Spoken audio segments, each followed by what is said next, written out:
Bir şehri ele geçirmekten veya, hani, koca bir toplumu zapt etmekten falan bahsettiğimizde zihnimizde beliren o ilk görüntüler genelde fazlasıyla somuttur aslında. Hı hı, kesinlikle. Yani, böyle yıkılmış sınır duvarları, işte, caddelerde yankılanan o postal sesleri falan. Evet, o klasik güç gösterisi.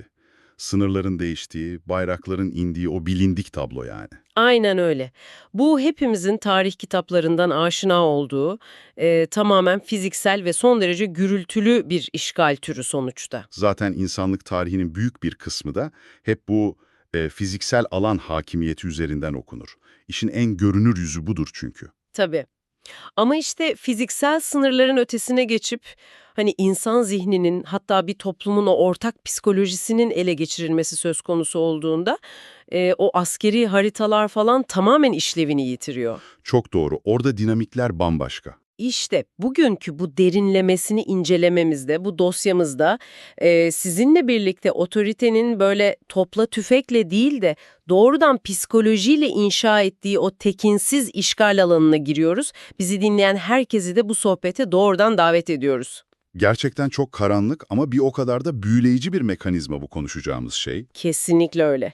İktidarların toplumları kontrol etmek için korkuyu, izolasyonu ve propagandayı hani nasıl görünmez birer silaha dönüştürdüğünü konuşacağız ve tabii bunun nesiller boyu süren o sessiz tahribatını. Masamızdaki kaynaklar da bugün bu yüzden çok çeşitli aslında. Evet, evet, masamızda bugün oldukça farklı parçalar var.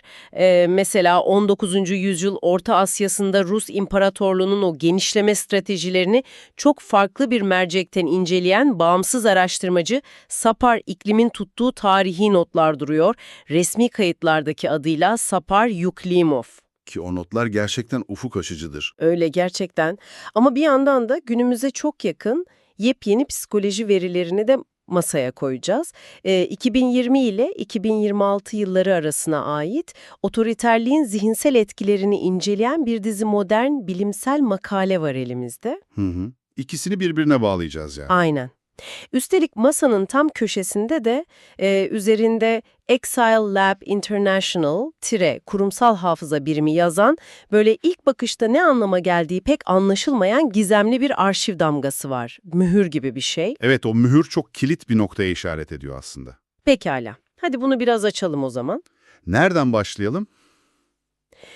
Sapar Iklım'ın o tarihi notlarından başlamak bence bu devasa yapbozun ilk parçasını yerine çok güzel oturtuyor. Hı hı. Nasıl bir perspektif sunuyor bize bu notlar? Şöyle ki, yani tarih yazımı genelde böyle orduların hareketlerine falan odaklanır. İşte imzalanan anlaşmalara veya kaybedilen asker sayılarına falan bakar. Tabii hep sayılar ve stratejiler üzerinden. Aynen öyle. Fakat iklimin yaptığı şey çok farklı. O, arşiv belgelerini, dönemi bizzat yaşayanların günlüklerini falan alıyor ve sonradan kurgulanan o resmi tarihle karşılaştırıyor. O karşılaştırmanın sonucunda da bambaşka bir manzara çıkıyor ortaya sanırım. Kesinlikle. Bize diyor ki, dönemin o Rus İmparatorluğu'nun bölgedeki asıl kontrol mekanizması askeri değildi.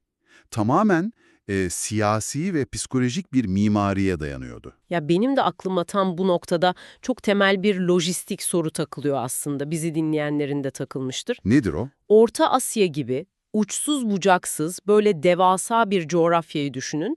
Hani sadece silah gücüyle, sadece askeri birliklerle koca bir toplumu on yıllarca nasıl boyunduruk altında tutabilirsiniz ki? Tutamazsınız işte. İmkansızdır bu. Yani askerleri beslemek, silah üretmek, sürekli bir lojistik sağlamak falan bunlar bir devlet için çok devasa maliyetler.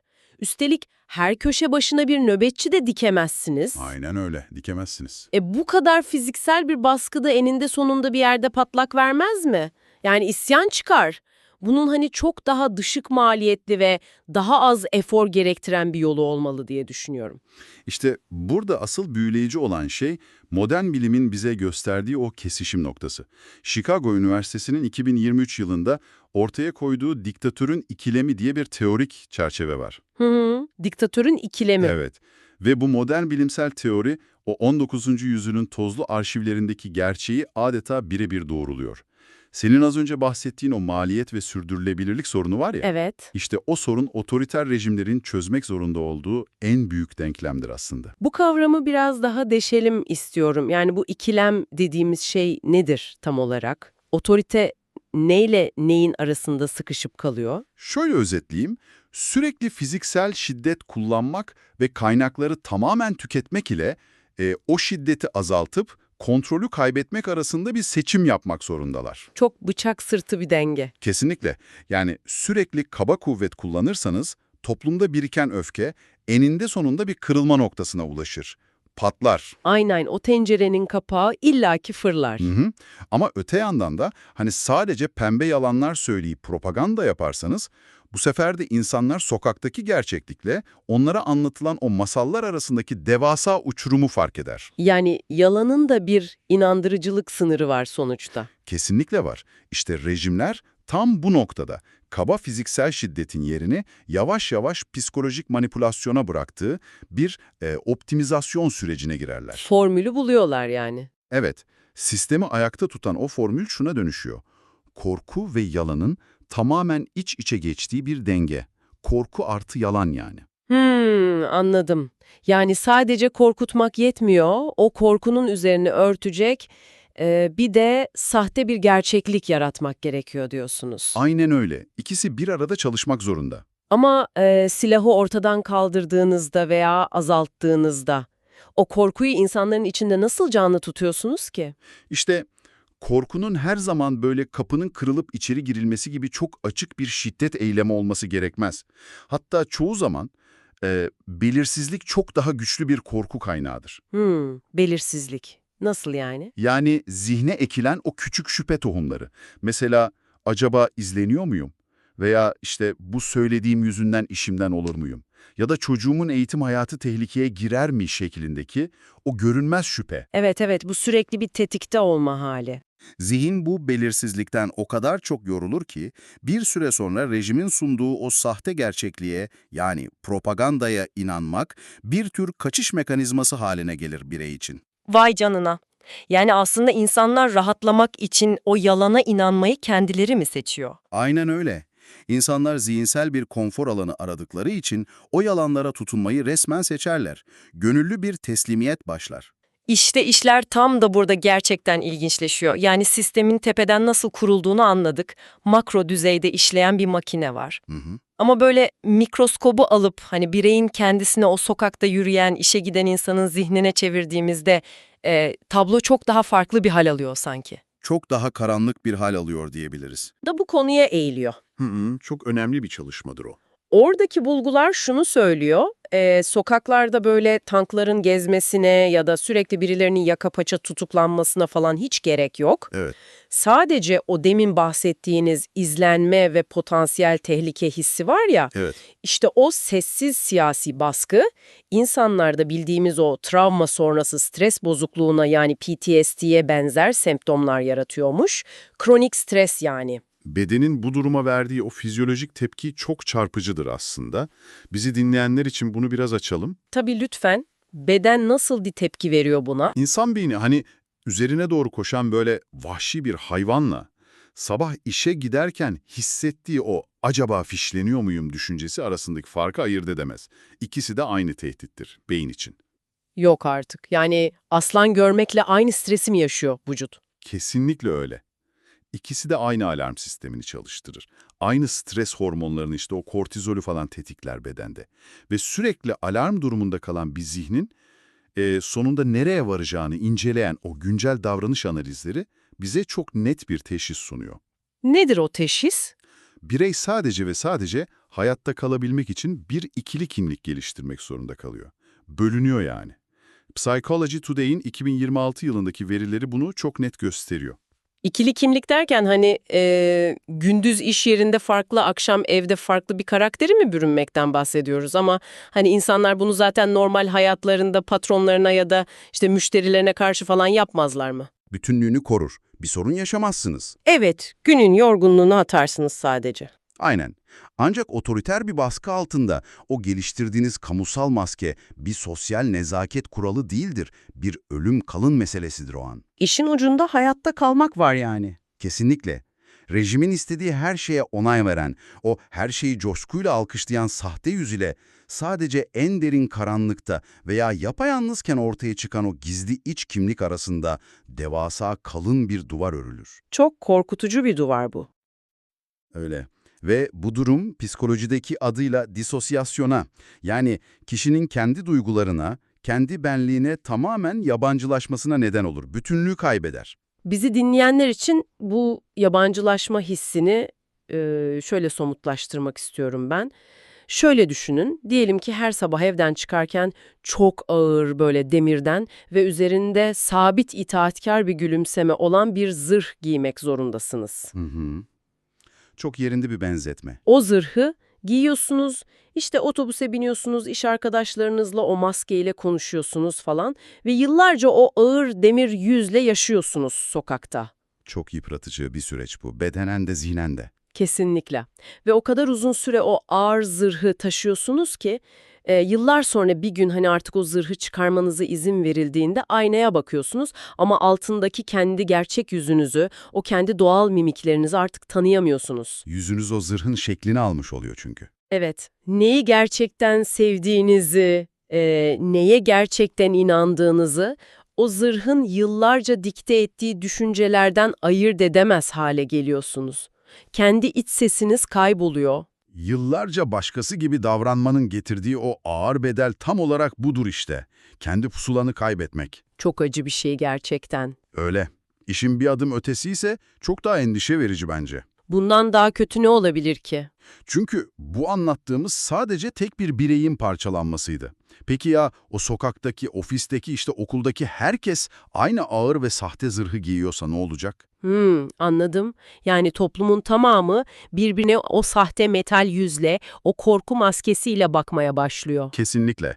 Nature Review Psychology'nin 2023 araştırmaları bunu harika açıklıyor. İnsanların birbirine olan o temel güveninin, o yatay bağların hani nasıl sistematik olarak çürütüldüğünü görmek meselenin özünü oluşturuyor aslında. Yatay bağlardan kastınız insanların kendi aralarındaki iletişim değil mi? Aynen öyle. Eşitler arası ilişki. Güven dediğimiz o görünmez bağ koptuğunda, kimse yanındakine gerçek bir şey söyleyemediğinde, toplum dediğimiz o büyük yapıda ufak ufak çözülmeye başlar. Araya girip tam da şunu sormak istiyorum size. Neden özellikle yatay bağların yani o yan komşuma ya da çalışma arkadaşıma duyduğum güvenin kopması rejim için bu kadar hayati bir öneme sahip? Otorite neden sokaktaki iki insanın birbirine güvenmesinden korksun ki? Çok basit bir sebebi var. Çünkü yatay güven eşittir organizasyon demektir. Organizasyon mu? Evet, insanlar birbirine güvenirse dertlerini paylaşırlar. Dertlerini paylaşırlarsa ortak sorunlar etrafında bir araya gelirler. Ortak bir paydada buluşurlar. Evet, sen de mi aynı şeyi yaşıyorsun diyerek bir güç birliği oluşur. Aynen öyle. Mesela kendi mahallelerindeki küçücük bir sorunu çözmek için bile inisiyatif alabilirler, eyleme geçebilirler. Bunun sisteme ne zararı var ki? Şöyle ki, otoriter bir yapı kendi kontrolü dışında gerçekleşen hiçbir inisiyatifi, hiçbir toplanmayı asla istemez. Her şeyi o kontrol etmelidir. Anladım. O yüzden aradaki o güveni kesmesi lazım. Aynen.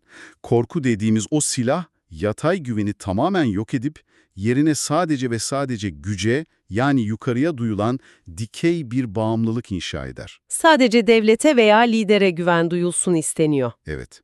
Ve güvenin bittiği bu noktada da toplum tamamen atomize olur. Atomize olmak derken herkesin birbirinden tamamen koptuğu, savrulduğu, hani kimsenin kimseye el uzatamadığı, yalıtılmış bireyler yığınına dönüşmesinden bahsediyoruz. Tam olarak bu.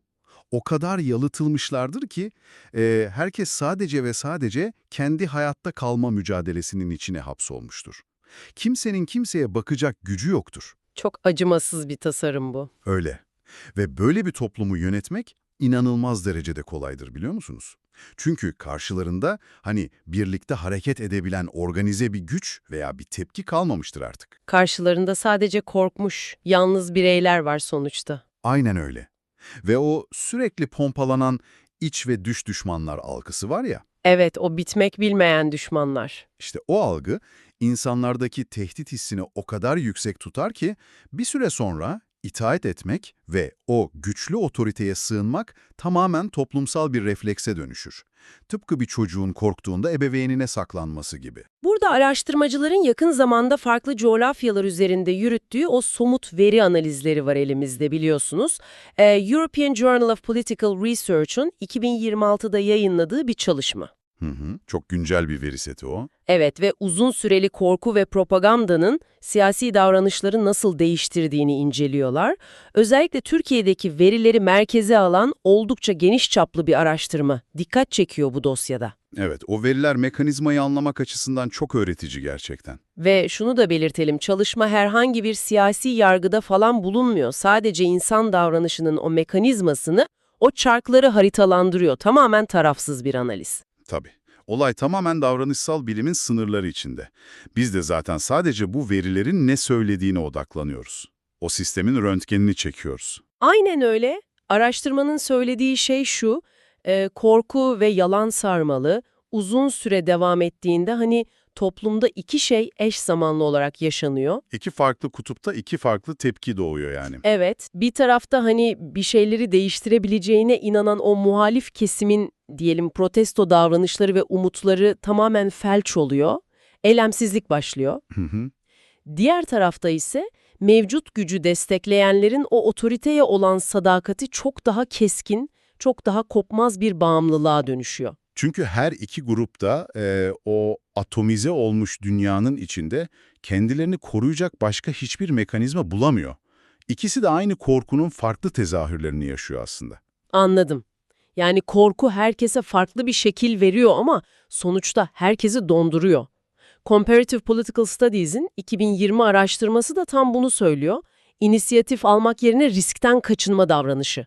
Çok ağır olduğunu öğrenip tamamen içlerine kapanıyorlar, kabuklarına çekiliyorlar. Seslerini kısıyorlar. Evet, destekleyenler ise o hissettikleri tehdide karşı gücün sunduğu o sahte gerçeklik zırhına çok daha sıkı sarılıyorlar. Başka çareleri yok çünkü. İnanılmaz bir kilitlenme hali bu. İnisiyatif alma yeteneği o zaman toplumun genelinde yok oluyor diyebiliriz. Aynen öyle yok oluyor.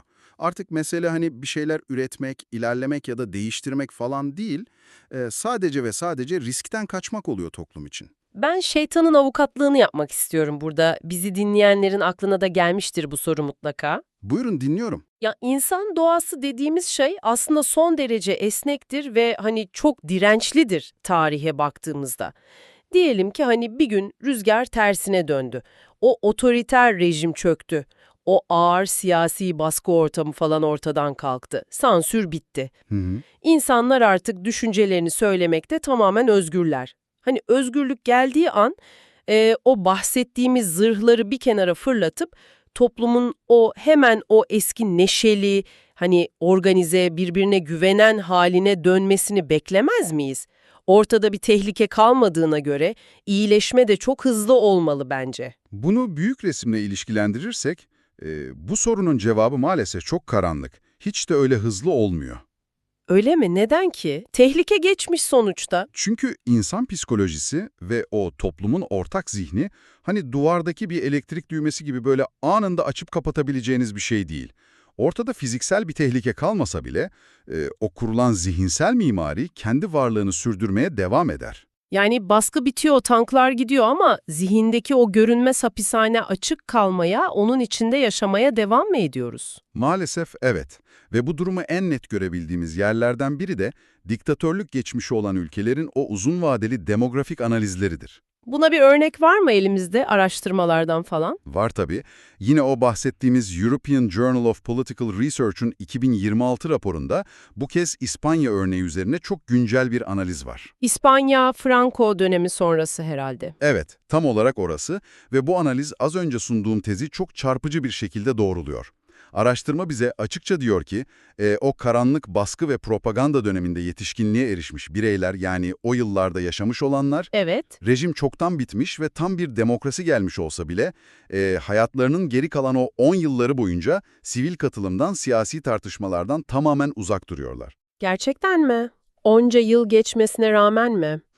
Zırh fiziksel olarak ortadan kalkmış olabilir ama zihinsel olarak giyilmeye, o bedeni sıkmaya devam ediyor. Travma orada duruyor yani. Ya bu bizim eskilerin hani sütten ağzı yanan yoğurdu üfleyerek yer demesi gibi bir şey ama bu çok çok daha travmatik hali. Aynen öyle. Ortada bir ateş yok, ortada sıcak bir şey yok, o tehlike bitmiş ama zihin o eski tehlikeyi, o eski savunma refleksini sürekli olarak baştan üretiyor. Kendini bir döngüye hapsediyor. Kesinlikle. Ve işin daha da sarsıcı boyutu ne biliyor musun?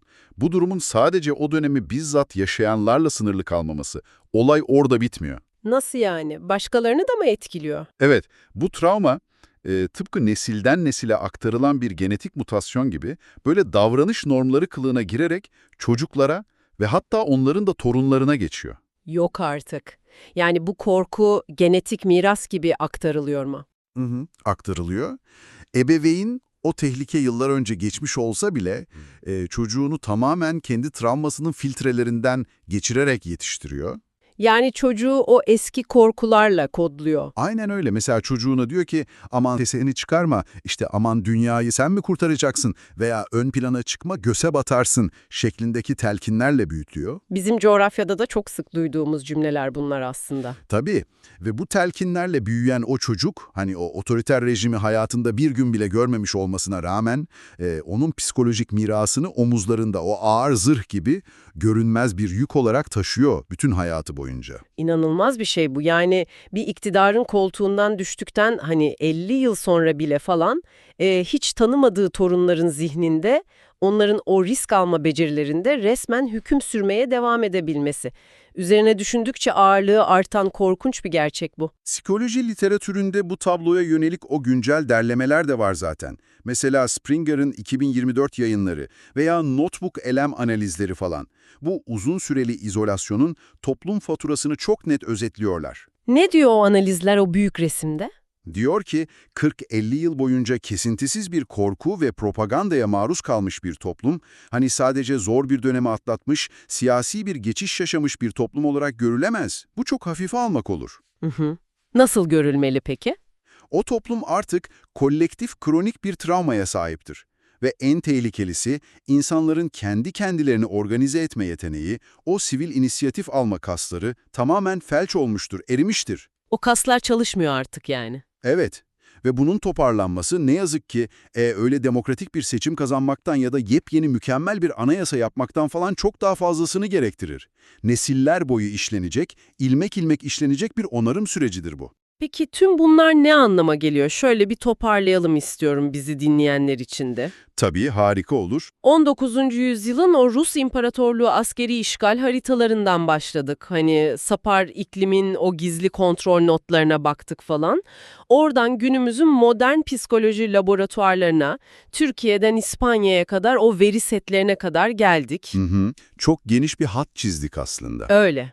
Ve bütün bu yolculuğun sonunda ortada saat gibi işleyen çok soğukkanlı bir mekanizma durduğunu görüyoruz. Korku, insanın o en temel özelliğini, eleştirel düşüncesini yavaş yavaş kemirip bitiriyor. Kesinlikle. İzolasyonsa insanları bir arada tutan o demin bahsettiğiniz yatay sosyal güveni sıfırlıyor, insanları atomize ediyor.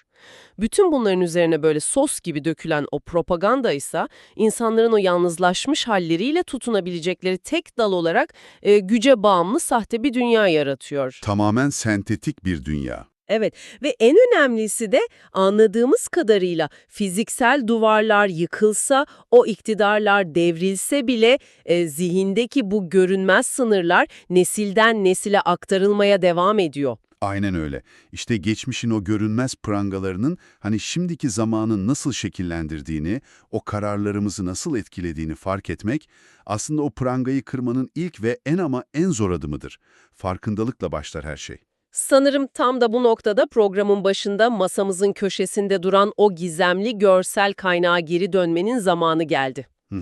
Exile Lab International damgası. Evet, o mührün altında kocaman harflerle ne yazıyordu? Kurumsal hafıza birimi. Otoriter sistemlerin, hani toplumların sadece bugününe değil de zihinlerine ve geleceklerine topyekün hükmetmek için yaptıkları ilk iş hafızayı silmektir aslında. Çok doğru. Hafıza en büyük düşmanlarıdır çünkü. Tabii. Size ortak geçmişinizi, hani nasıl direndiğinizi, o dayanışmayı nasıl kurduğunuzu unuttururlar ki onların çizdiği o dar ve korku dolu geleceği yegane gerçeklik sanasınız. Başka alternatifiniz kalmasın.